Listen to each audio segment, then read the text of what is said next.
Hello students, આ લેક્ચરમાં આપણે સમજશું ઇમ્પ્લિસિટ ઓબ્જેક્ટ્સ ઓફ જેએસપી. હવે ઇમ્પ્લિસિટ ઓબ્જેક્ટ્સ કોને કહેવાય? તો તમે ક્લાસનો કંઈક ને કંઈક ઓબ્જેક્ટ બનાવો. જાવાના જેટલા ક્લાસ છે એ ક્લાસનો યુઝ કેવી રીતે થાય? ક્લાસની મેથડનો યુઝ તો એના ઓબ્જેક્ટથી. ઓકે, હવે એવી રીતે જેએસપી સામેથી તમને 7 ઓબ્જેક્ટ્સ પ્રોવાઈડ કરે છે કે જેના તમે ઓબ્જેક્ટ્સથી ડાયરેક્ટ મેથડ બનાવી શકો. એની જે મેથડ છે ડાયરેક્ટ તમે યુઝ કરી શકો. કોઈ પણ જગ્યાએ તમારે ક્લાસ લખવાનો, ક્લાસને પેકેજને ઇમ્પોર્ટ કરાવવાનો, આવી કાંઈ જ જરૂર નથી. In Servlet, if we want to use some of the objects like request and response, we need to explicitly declare it within the Servlet program like this. Other some objects which are frequently used with the program are implicit within the JSP, which are known as implicit objects of JSP. હવે અહીંયા શું કીધું? સર્વલેટના જેટલા programs તમે જોયા એ બધા પ્રોગ્રામ્સની અંદર બધી મેથડની અંદર તમારે મેન્યુઅલી રાઇટ કરવા જવું પડતું હતું. HTTP રિક્વેસ્ટનો ઓબ્જેક્ટ બનાવતા રિક્વેસ્ટ, HTTP રિસ્પોન્સનો ઓબ્જેક્ટ બનાવતા રિસ્પોન્સ. આ બધાય પ્રોગ્રામમાં બધી મેથડની અંદર તમારે રાઇટ કરવા જવું પડતું. જે વસ્તુ આ JSPએ શું કરી દીધી? રિમૂવ. કે તમારે ક્યાંય આ 7 ઓબ્જેક્ટ તમારે લખવા હોય તો ક્યાંય તમારે એના ક્લાસ લખવા જવાની જરૂર નથી, ઓબ્જેક્ટ બનાવવા જવાની જરૂર નથી. એને પોતે જ બનાવીને તમને આપી દીધા. તો આવા ઓબ્જેક્ટ્સને કહેવાશે implicit objects. Objects means the object which is already created by JSP itself. JSP પોતે જ એને ક્રિએટ કરેલા છે. Objects are automatically created in JSP pages and can be used without declaring their objects.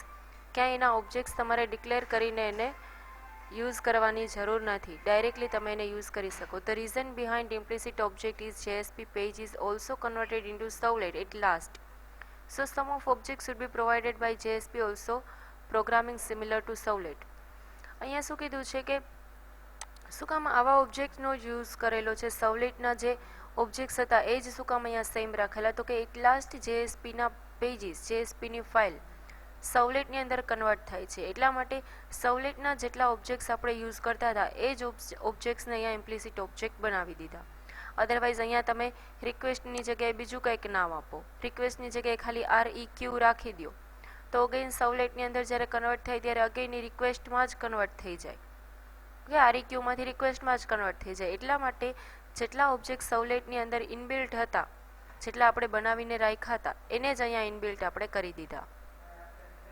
Objects are used within scriptlet and expression elements.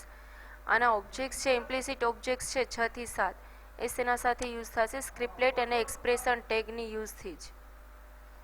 Following are some implicit objects which are implicitly available in JSP.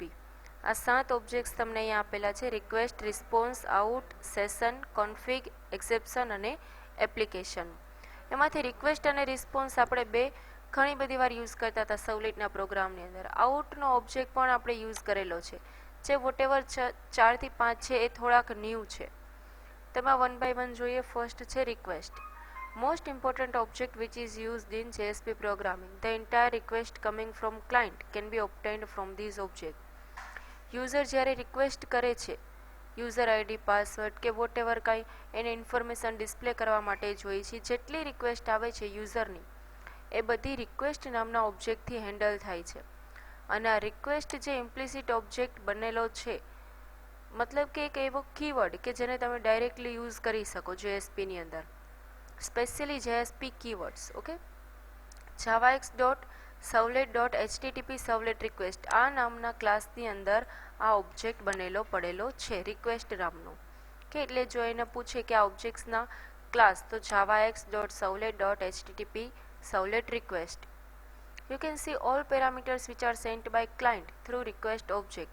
આ ક્લાસની અંદર જે કાંઈ request આવશે એ બધી કેવી રીતે handle કરવી એનું ડિસ્ક્રિપ્શન આપેલું છે, એની મેથડ્સ આપેલી છે. પણ જો એ મેથડનો યુઝ કરવો છે તો ડાયરેક્ટ તમારે આટલું જ લખી નાખવાનું: request dot get parameter, request dot set parameter. અને એના પાસે સ્કોપ છે, request scope. Scope of the objects પણ આપણે જોઈ ગયા. 4 ટાઈપના અહીંયા આપણે જોયું હતું કે એના પાસે સ્કોપ હતા: પેજ, રિક્વેસ્ટ, સેશન અને એપ્લિકેશન. એમાંથી રિક્વેસ્ટ ઓબ્જેક્ટ પાસે રિક્વેસ્ટ સ્કોપ છે. ઓકે, સેકન્ડ ઓબ્જેક્ટ છે. આ રીતે આપણે get parameter, set parameter, whatever બધી મેથડ એની ડાયરેક્ટલી કોલ કરાવી શકીએ રિક્વેસ્ટથી. સેકન્ડ છે response. Another most important object which is used in JSP programming, if you want to generate any output for client, then you can generate it using response object. જો તમારે યુઝરને બતાવવા માટે કંઈક આઉટપુટ જનરેટ કરવું છે તો એના માટે રિસ્પોન્સનો યુઝ થશે અને it belongs to javax.servlet.http servlet response class. Okay, હવે અહીંયા એની કેવી રીતે યુઝ કરવાનો તો કે સેટ કન્ટેન્ટ ટાઈપ જે મેથડ હતી એનો અહીંયા મોસ્ટ પ્રોબેબલી યુઝ કરવા માટે આની જરૂર પડશે રિસ્પોન્સ ઓબ્જેક્ટની. જે કન્ટેન્ટ ટાઈપ આપણે સેટ કરતા હતા, સેટ કન્ટેન્ટ ટાઈપ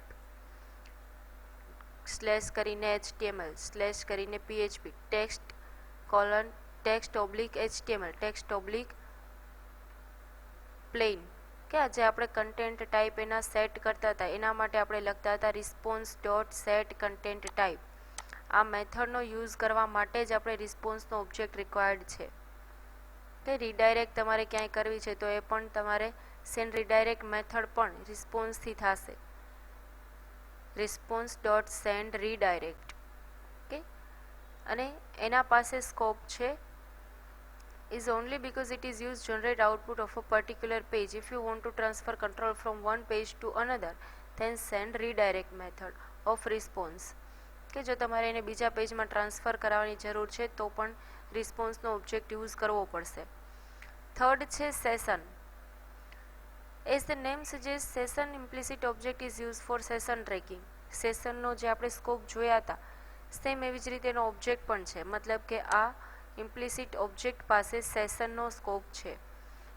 આટલી મેથડ જ્યારે તમારે યુઝ કરવી હોય, get attribute, set attribute, get value, put value, remove attribute, remove value is new, get ID, get creation time, આ બધી સેશનની મેથડ છે.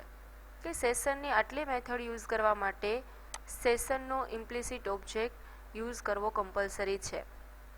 એ બિલોંગ કરે છે javax.servlet.http સેશન ક્લાસ કે સ્પેશિયલી યુઝ છે સેશન ટ્રેકિંગ માટે. ફોર્થ છે એપ્લિકેશન.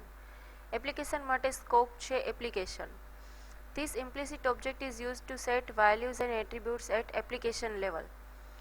એપ્લિકેશનની મેથડ જેમ કે એપ્લિકેશન ક્યાં પડેલી છે તો servlet context, get attribute, set attribute, આ બધી તમને કોની ઇન્ફોર્મેશન બધી મેથડ પ્રોવાઈડ કરશે જે જગ્યાએ તમારી ઓવરઓલ એપ્લિકેશન પડેલી છે, ઓલ એપ્લિકેશન પડેલી છે એને રિલેટેડ જો તમારે ઇન્ફોર્મેશન જોઈ છે, એપ્લિકેશનમાંથી કંઈક રિમૂવ કરવું છે તો એના માટે રિમૂવ એટ્રીબ્યુટ, સર્વરની ઇન્ફોર્મેશન જોઈ છે તો એના માટેની મેથડ છે get server info, get init parameter.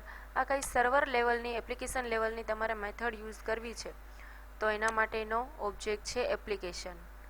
Okay, અને કોના સિમિલર કીધો છે સર્વલેટ કન્ટેક્સ્ટ ઓબ્જેક્ટ ઓફ સર્વલેટ પ્રોગ્રામિંગ. સર્વલેટની અંદર જ્યાં આપણે સર્વલેટ કન્ટેક્સ્ટ યુઝ કરતા સેમ એના જેવું જ આનું વર્ક છે. ત્યાર પછી છે out. Object is used to write output into the output stream of client. ઘણીવાર આપણે જોઈ ગયા out.println. જ્યારે તમે printlnની મેઇન મેથડ યુઝ કરો છો એના માટે આઉટ ઓબ્જેક્ટ કમ્પલસરી. કે એવી જ રીતે બીજી ઘણી બધી મેથડ આપેલી છે out.close, out.flush, out.clear buffer, out.print. કંઈક ક્લાયન્ટના પીસી ઉપર, ક્લાયન્ટના બ્રાઉઝર ઉપર તમારે આઉટપુટ સ્ટ્રીમ રાઇટ કરવી છે તો એના માટે ઓબ્જેક્ટ છે આઉટ અને એ બિલોંગ કરે છે javax.servlet.jsp રાઇટર ક્લાસ. અને આઉટ ઓબ્જેક્ટ પાસે પેજ સ્કોપ છે, નહીં કે સેશન અને એપ્લિકેશન. જે પેજની અંદર તમે આઉટ લખશો ત્યાં તમે યુઝ કરી શકશો, મતલબ કે આના પાસે પેજ સ્કોપ છે. સિક્સ્થ છે config. Similar to servlet config. Config object is created using javax.servlet.servlet config class. એનો મેઇન ક્લાસ છે સર્વલેટ કન્ફિગ. કન્ફિગરેશન કંઈક તમારે સેટિંગ કરવા છે તો એના માટે config object use to read some initial parameters are pass to particular page.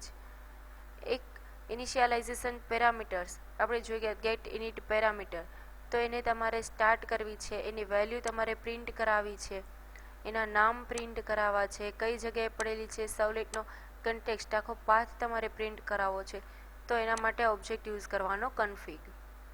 Okay, seventh અને લાસ્ટ છે પેજ. પેજ પોતે પણ એક ઓબ્જેક્ટ છે. આપણે જોઈ ગયા કે page forward, page include equal to કે આ પેજ નામનો સ્કોપ પણ ઇનબિલ્ટ છે. Converted into servlet class at last. then servlet instance is created of particular JSP servlet class. Page is the instance of JSP servlet class created by web container for current request.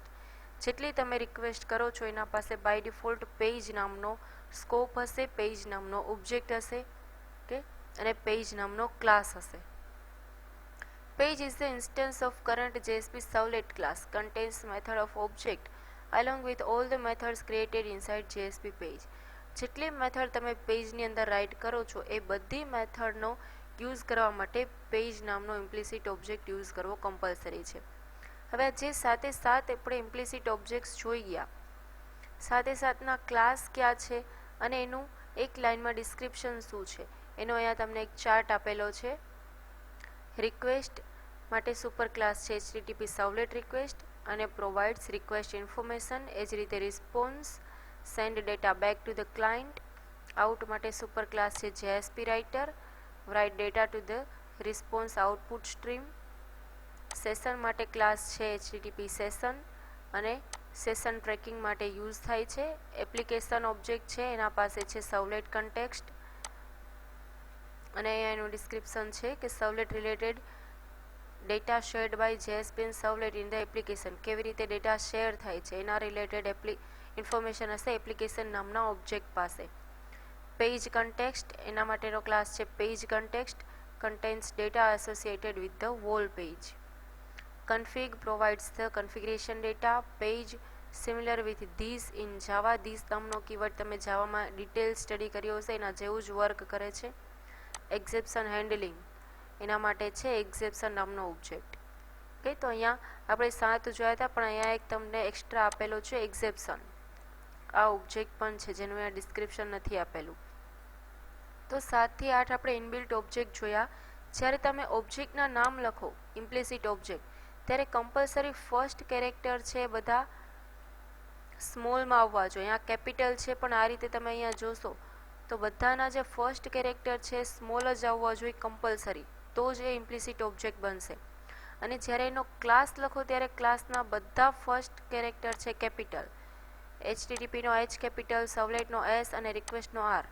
આ રીતે બધા ક્લાસના first character compulsory capital અને બધા ઓબ્જેક્ટના first character small. Okay, અહીંયા એનું description. તો અહીંયા આપણે જોયા ઇમ્પ્લિસિટ ઓબ્જેક્ટ્સ, ઓકે, અને એના ઉપર આપણે એના સ્કોપ પણ જોઈ ગયા હતા અગાઉના લેક્ચરમાં. તો અહીંયા રાખ્યો ઇમ્પ્લિસિટ ઓબ્જેક્ટ સુધી 7 થી 8 એના ઓબ્જેક્ટ્સ. Thank you.